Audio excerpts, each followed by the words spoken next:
Միացյալ Նահանգներում ծննդյան տոների ավարտից հետո էլ բեռնափոխադրող այնպիսի հսկա ընկերություններ, ինչպիսիք են UPS-ը և FedEx-ը, շարունակում են համացանցի միջոցով իրականացված գնումների փոխադրումը երկրի տարբեր հատվածներում։ Տոնական օրերին նվերներ պատվիրած, սակայն դրանք ցանկալի ժամկետներում չստացած շատ ամերիկացիներ բողոքում են բեռնափոխադրող ընկերությունների վատ աշխատանքից։ UPS և FedEx ընկերությունների պնդմամբ ԱՄՆ-ի շատ հատվածներում ճիշտ ժամանակին բեռնափոխադրումներ իրականացնելու համար խոչընդոտ է հանդիսացել բնակլիմայական պայմանները։ Խնդիրը նաև բացատրվում է նրանով, որ ԱՄՆ-ում ամենամեծ գնումների այս շրջանում առցանց առևտուրը հասել է ռեկորդայինի, գնողների շուրջ 10%-ն առևտուր են արել ինտերնետի միջոցով։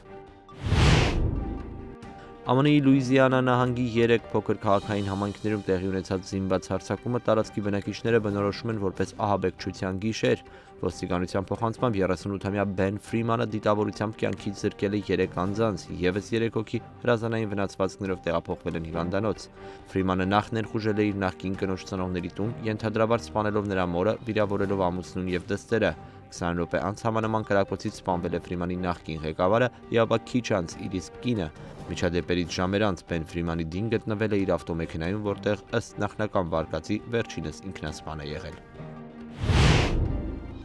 Լատինամերիկյան Բրազիլիայի հարավ-արևելյան շրջաններում ուժգին տեղումների պատճառով ավելի քան 50,000 մարդ է էվակուացվել, զոհերի թիվը հասնում է 30-ի։ Ջրհեղեղներից տուժածներին առաջին անհրաժեշտության պարագաներով ապահովելու նպատակով գործի են դրվել երկրի բանակի մի քանի ստորաբաժանումներ։ Բրազիլիայի Էսպիրիտո Սանտո նահանգի որոշ հատվածներում բնական աղետից տուժածներին հասնելու միակ միջոցը նավերն ու մոտորանավակներն են։ Ջրհեղեղների արդյունքում զոհերի և անհետ կորածների հստակ թվաքանակը դեռևս հայտնի չէ։